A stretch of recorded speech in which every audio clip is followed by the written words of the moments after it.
Okay, here we go. And we're live. All right. So it's always a little weird knowing exactly when, but now we are streaming live on Facebook. So we have reconvened. Interview with Chloe, take 2. Yes, thanks everybody. So glad to be here with you. I'm in New Mexico, so I thought that we were on at 4:30, not ending at 4:30. So New Mexico is 2 hours behind y'all in the east. Yes. Yeah. And we have viewers from all over, even internationally. So, awesome. So all different time zones, confusion happens easily. So I'm so excited to be here with you. And perhaps we'll get even more viewers coming on now that they've been primed. We'll see. So we have my dad is watching. Hi, Dad. Hi, Dad. And Carrie, yay. So we'll see if more folks come on here. So Chloe and I are going to have a little conversation, but you all are welcome to type in questions and ask away. So I'm very excited to have this conversation with Chloe today. And so thanks for being here, Chloe. Thank you. Hi, Facebook. Hi, everyone. It's just nice to have conscious conversations and right now, especially with everything going on in the world, and to have connection, And yes. So I consider this just a point of connection. And my original connection with you, Hannah, was so great. We were in a conference together and I'm like, I need to talk to that girl. I've got to make my way over there because I'm just highly intuitive, right? So I'm always like, where are my people in this room? There weren't too many of them in that particular room. But yes, you were one of them. So yes, I think we recognized each other as kindred spirits there. Yeah. So let me formally introduce you to our audience here. So I'm just going to read your little bio that I edited down a little bit. So Chloe Rachel Gallaway is the founder of the Winged. You say winged or winged? Winged. Winged. Winged River Writer. Winged River Writer. And the best-selling author of The Soulful Child, 12 Years in the Wilderness, which I have right here, and you probably have your copy too. All right. Yay. Chloe's unusual life of growing up deeply connected to nature and spirit while transcending trauma and embodying empowerment has led her to become a dynamic writing coach. She offers a unique, intuitive approach combined with the craft of writing to help people find the power in their story. And this is what we're going to dive into today. The writing of her memoir became the foundation for her business and enabled her to become a warrior for helping others to discover the writer within. She is a transformational leader, a speaker, and retreat facilitator, hosting retreats in New Mexico, Sedona, Arizona, and Costa Rica. A big believer in the power of owning our voice, Chloe has supported the dreams of many authors to write their memoirs and become published. So really excited to have you here today. Thank you. Thank you. So let's start just with a brief overview of your story, just so people know a little bit more about your background and where you're coming from. Yeah, I was raised in the wilderness from birth to age 12. My mother gave birth to 6 children in the wilderness. And people say to me, what does that mean in the wilderness? Well, I mean, very isolated, remote wilderness at the top of a mountain in northern New Mexico. No running water, no electricity, no outside amenities, no schooling in the sense of formal schooling. We grew all of our own food. We had horses and chickens and donkeys. I think you met my donkey in the book. So, yes, I was so sad. He just died. I know. Well, so the themes in The Soulful Child really are very spiritual, and there's a lot of thematic story around loss and grief. And of course, coming out of the end of the book, how we get through that and how we transcend loss and grief. But Tawny Jack, my donkey, was one of my first losses. And but sort of that's the background where the story takes place, is in the wilderness where I was raised. And then there's a whole backstory with my parents, of course, and how we got there and who they are. And so, so they decided to step out of mainstream culture and create a family away from from civilization, basically. Yeah. And yeah, very, very powerful. And I highly recommend the book, everybody. It's an amazing, amazing story. And I'm only halfway through it. So I Yeah. told her, I know there's a bunch coming that's going to be Yeah. really powerful. And I know there's a shift where you all leave, and that was not the plan. So Exactly. So there's a big yeah. shift coming, and hence I lived in the wilderness till 12, and then I came into society at 12 years old. It's a perfect time to come into society, age 12, right? I'm let's just drop you right into the middle of everything at 12 years old. Right. I mean, it's kind of funny. It's kind of funny, but anyway. Well, I'm glad you can see it that way. So if we're tying, so this group that we're doing this interview in is focused on yoga and Ayurveda. And so these sister sciences are really focused on self-knowledge, right? And discovering the full gamut of who we are, body, mind, and spirit. So I'd love for you to talk about, like, how do we come to know ourselves better and see ourselves more clearly through writing as a tool of self-exploration and intimacy? Absolutely. Well, writing for me is a deep subconscious unearthing. So the intuitive process, is different than the craft process. And I've studied both. Well, I'm really self-learned as an intuitive healer. And through my experiences growing up, and then different trainings and things that I've done in my life. But the craft side is something that I studied. And I would say craft is more like, it's a left brain sort of more scientific approach, if you will, to the writing process, right? Where it's linear, like we have the definitions of craft and we're breaking them down to understand them. But the intuitive side is really the side that is most transformational for me. It's that deep soul. So it's like I'm in communication with my soul and the subconscious part of me that knows. I say the soul knows, right? Hence why mind, body, spirit is so important, because if we're just focusing on the body or just the mind, we're missing an entire entity to the wholeness, right? That actually births us, whether it's teaching yoga or, you're coaching somebody in a practice, or even a farmer. And no matter who you are, I feel like it has to be encompassing, right? Which is the mind, body, spirit. So the intuitive side of the writing really is like the spirit. It's that this working between myself and the whole entire workings of universe, God, whatever you might call it. Great. Yeah. Pretty amazing. There it is. It really makes me, all of these pieces remind me of the saying, which, so I lived at Satchitananda ashram for a summer, and the kind of ashram slogan is truth is one, paths are many. And that there's many different ways to the top of the mountain, right? Yes. But we're all trying to get to that deeper truth. And I really love how you see writing as being one of the avenues to getting there. Do you want to say anything more about that?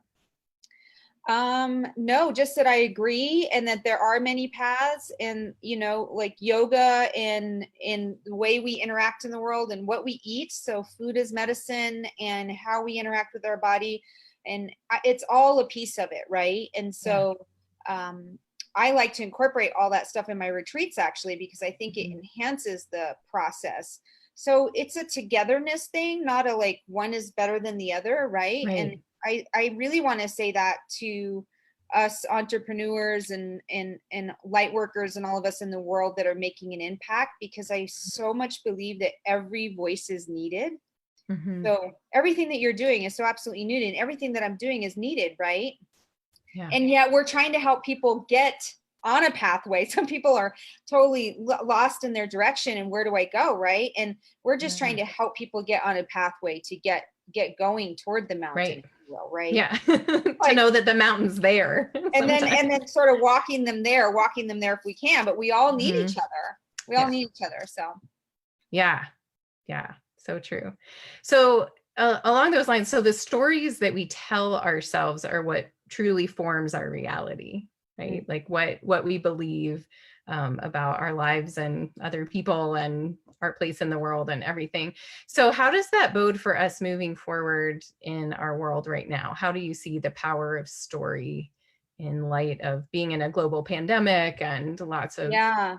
inequities rising to the surface? Wow, it's just huge. I mean, I call it the narrative, right? So as a writer, there's narrative, which is the workings of story that carry the story forward, right? Mm-hmm. But we don't often think that we're walking around with a particular narrative, which we are. So we walk around with a narrative of our past story that's been lived. Mm-hmm.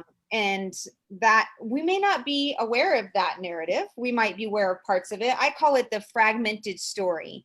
So the level of awareness that you have of your story and the narrative that's running, right, is going to be dependent on your own growth and your own consciousness and your own workings and through your life. To even know that you have a narrative that's running, right? Like, how do I think and feel about my story, and how is that impacting my behaviors, and how is it impacting my belief systems, and then thus the life that is living right in front of me, right? Yeah. So we're already dealing with that, of course, with everything that's been lived. So now you're adding in like a whole other layer that I feel like is triggering the wounds of the narrative that's already been lived. Mm-hmm. And it's a painful witnessing to watch all the triggering happening. And I feel like, wow, I'm like in one huge, dare I say, dysfunctional marriage on some days when I'm on Facebook. Now, it's not always like this, but I think there's that propensity, toward the pain body that's happening. Mm-hmm. And there's a ton of consciousness and work and love too that's being spread. So it's a grand mix of things, right? And the only thing I can say is that I feel like coming into knowing ourselves and understanding the narrative that we run about our story already, the one that's been lived, is really important and valuable to ground ourselves for the story ahead. Mm-hmm. Because we want to handle those triggers, right? We want to be in the best position possible, dealing with the things that already trigger us, and maybe even seeing this as an opportunity. This is a grand opportunity to really open up to the possibility. If we don't close our heart in and shut our heart down, how can we remain opened at the heart center while guarding ourselves in a sense? Because I do believe there's a lot of pain, there's a lot of going on. It's not our job to take on everybody else's pain or consciousness or whatever is happening, right? It's not our job to take on belief systems that might be being pushed at us. It's our job to get to know ourselves better. Yeah. That's where the power is going to come, I believe, Hannah. Right. And that's your work too. It's like, let me bring you back to yourself. I call it returning to the roots of the self. And that's where you're going to get your strength. So I don't know what it's going to look like, but I know you can get great strength if you can return to the roots of yourself, and you can do it with the mind and the body and the spirit, right? So the food you eat, the yoga practice that you're teaching is like bringing people backward into themselves, right? So that's what I do with story as well. That's what I do with writing and with my practice. So I'm curious about that in terms of the big shift. Like we're in a shift just globally right now. Yes. And you experience this very personally of like living in one reality for 12 years. And then all of a sudden, totally different reality, totally different rules, totally different expectations. And what I'm curious if there's if you've ever laid out the many different stories you could tell about that, right? Like you have this book that you've written, which is one progression of that story, Right. but I'm sure there are many other versions of it that you could tell too from different perspectives. Oh, absolutely. Of your lived experience. So will you just talk about that a little bit? Is that a good lead in? Okay. Wow. I mean, that's huge. And coming from one reality, where I was totally disconnected from the world, I was living connected to the land, really like barefoot in the dirt, following a herd of goats out up the mountain, really connected intuitively. So living from a place instead of a place of thinking in my head all the time, I'm living from the place of feeling.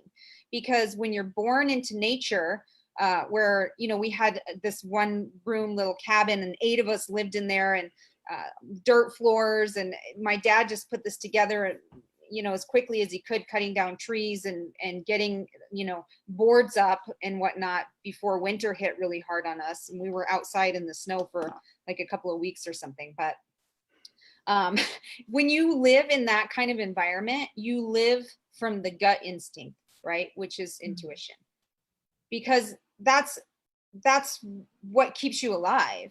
Mm-hmm. That's what, you know, if I step outside the door to go to the bathroom, for those that might have to whine about going to the bathroom at night, I did have to go, you know, either right outside my door to pee if it was just peeing, or walk all the way to the outhouse, right? And the senses are so important. Like, am I sensing a mountain lion or a bobcat that's right outside my door? Because you have to pick that up with sensory before you do it with the eyes, to be honest. Right. Yeah. Right.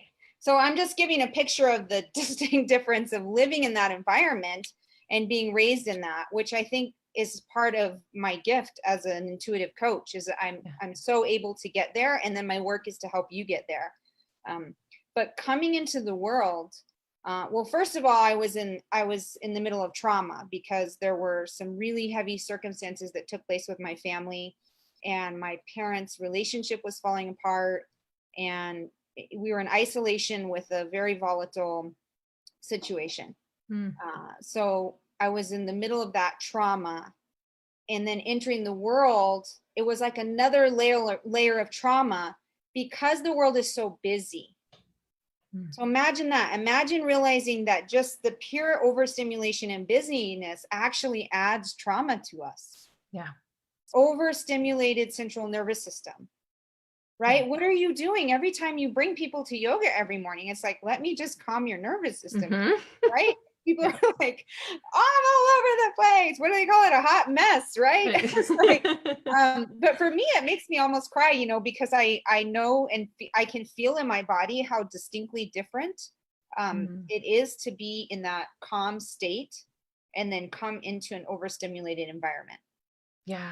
Of course, I was totally unprepared at 12 with that. And then I was dealing with the trauma, and I was starting school, and I was placed in foster care. So my entire life was uprooted. Yeah, you were separated from your family. I was separated from my parents and from my brothers, who were, I say in the book, like they were my glue to my identity initially. But I'm not going to give away the rest of the story, because you're going to read that part.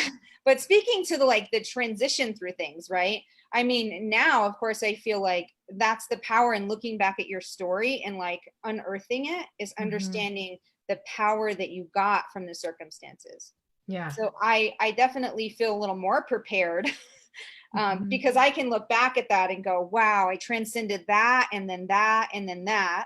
Of course, I can't see exactly ahead of where we're going right now. So I'm still scared and nervous a bit in dealing with a lot of changes and shifts and things. I have a lot of sadness and grief over how much life has changed already and like what's coming. But I can identify that with moving, you know, from the wilderness into society and then into foster care, and that totally just being hit all the time. And again, a couple of things that I know so powerfully. One is the spiritual connection, right? I always had a deep, profound spiritual connection because of how I was raised. And so I feel like I was able to move into that. I'm definitely more able to move into that now. And I believe in it. I mean, I believe in like spiritual warfare, and there are angels behind our backs, and there are, you know, we are not alone. We are not alone. So for people that feel like they're alone right now, you know, we are not alone. So that's one thing. And I'm the type of person that tends to lean toward, of course, transcendence, you know, because transcending so much in my own life and my own story, I believe that we can transcend what's happening, but there's no hiding from it. It's like, I feel like that getting to know yourself and that coming home to the roots of the self are so vital, because it's going to be your way through the storm. I don't think anybody's going to be able to move around this or outside of this storm that we're being hit with. Yeah. Yeah. Well, one of the reasons why I wanted to talk with you too is that, um, I practice and I teach Ayurveda, which is about living in rhythm with nature, Yeah. right? And for those of us that didn't grow up as you did, which is all Yes. of us, um, that, and some of us, I grew up in rural Western North Carolina, and swam in the river, and went Mm, backpacking and all those things, but still wasn't living. I was going to public school and living in a house right. with electricity and everything. What's interesting to me is to read about like in the poetic way that you write about it, and just like how you capture the image of the cherry tree blooming in the spring, Mm, like that's the image of spring to you, or that yeah. Yeah. there's these rhythms that you were aware of as a young child that happened in the natural world that meant certain things to you in terms of what you would do in your Yes. behaviors and your interactions in the world around you. It was time for XYZ, right? Yep. And so it's interesting now, in that I'm teaching and Yes. living, still learning myself, how we live in alignment with the seasons, because our culture is set up, like you said, to be overstimulating to the nervous system, and for us to really push nature away, and to Yes. think that we should and will live the same way year round, eat the same foods year round, have the same activities year round, get up at the same time, go to bed Right, at the right. making it more of a mechanical sort of autopilot Right, process, which moves us away from the natural intuition and instinct, right, and the understanding that needs to happen, which is just such. It's so amazing that you're teaching this. It's so needed. It's so needed in the world, right? I mean, yes, thank you. I even need it, even though I understand it, because Hmm. I've been removed from it for a long time and went through like my Right. period of rebellion of like my dad didn't know what he was talking about. Hmm. I'm going to eat McDonald's. Like Right. that was years back, but I did Yeah. go through that stage, went through McDonald's like a whole summer during college and played Mm. Monopoly and ordered French fries every day. Um, so bad for me, right? But so I mean, a lot of people don't even know why that might be bad or why Hmm. things are not okay, because we're living through that narrative in the experience of our environment, right? Yeah. So we just need to do our part, and you're doing your part really to bring people back. And do you want to know if it's vital to live within the rhythm of nature and season? Absolutely. It will totally transform your life. If we could live in the rhythm of the sun going down and the sun coming up, you know what that would mean? That means you would have no technology at all, because that interferes with the body's natural rhythm, right? Yeah. To go to sleep properly. So we have all these sleep issues, and people just don't realize, because it's just normal. I'm on my computer and I'm on my phone, I'm on this, I'm on that. And we just Right. have so many things that are pulling us in the wrong direction, away from the rhythm. And then we want to know why we're so Right. unhappy, or why our Preach body's it, so sister. Preach uncomfortable. it. Like, why does my body listen? And I'm not perfect. I want people to Right. know, like, I mean, I am struggling in my life too, like, because I am living in the world, and Right. I am trying to find my balance of everything that I know and everything that I was raised in. And I've been doing this my whole life. This is what my second book is about. I'm writing a Hmm. second memoir now. Mm. And it's like, how do I do this? Am I going to choose what my dad and mom chose, which was totally Mm. to live outside the world? Or am I going to plant a stake in the ground and be here? And how am I going Hmm. to do Mm. Mm. I can't wait to read that book. it? Yeah. So, but living in the rhythm and the seasons, I'm telling you, your body will be transformed. Your Yeah. mind will be transformed. Um, I don't know if there's a lot of other people doing what you're doing, but I hope that a lot more people will get on board and follow along with what you're teaching, Hannah. Because Yeah, I hope so too. It's like miraculous. People heal. I mean, they do heal, but it's, no drugs, no surgery, no, yes, and it seems too easy almost, just by realigning with their natural constitution, you know? Right, but it takes some boundary setting, let's be Yeah, honest, right? Because you're raised in an environment that's like, let's set up this mechanical thing and you work this right, many hours and we don't care about fall coming and spring coming and winter coming, right. And and like productivity above all else. productivity above all else, which actually leads to less productivity. Right. And the research even shows that now for people that are very much about the science of things, right? Yeah. So establishing and reestablishing patterns and rhythms will transform life for so many people. Absolutely. Absolutely. Okay. One last question. Can you believe we've talked for half an hour already? We could go on for an hour for sure. Yes. Yeah. Last So question. what, Let's do it. What is it? all right. So when you work with people to write their own stories, for people that are interested in this and it might feel a little intimidating, what what would you say to people that are like, I'm curious to explore what my story is and I have no idea what would come out, you know? Yeah. Well, there's a ton of fear just initially for people when they think Yeah. about writing their story. Many people actually, I think, do want to write their story, but don't consider themselves a writer and think, well, that's for somebody that's a writer. 82% of people statistically actually want to write a book, and only 2% of people do it. So that kind of gives me an inkling into like, there's a big desire there to actually know ourselves through our story, but there's so much resistance and it looks like so many things, it looks like a busy life and a busy career and maybe being a mom and maybe being a dad and all the things that are coming, or the mindset that I'm not a writer and all those different things, right? So the first point is just to get still with yourself. Because for me, when I wrote The Soulful Child, I call it like a soul whisper. And I got still enough to actually hear the whisper that was going on inside. That was like, my story matters.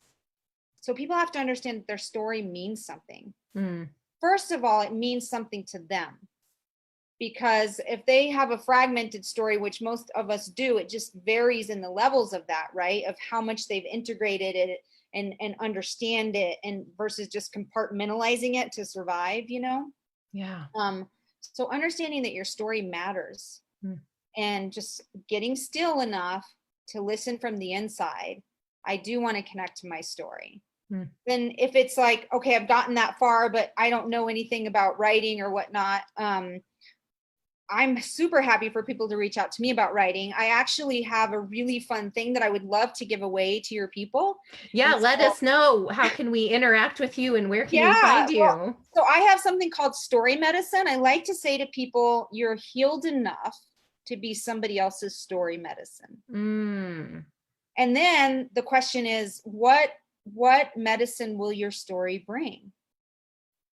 And so just answering that question, what medicine might my story bring? Oh my God, and thinking about the people that you love initially, but then humanity at large, right?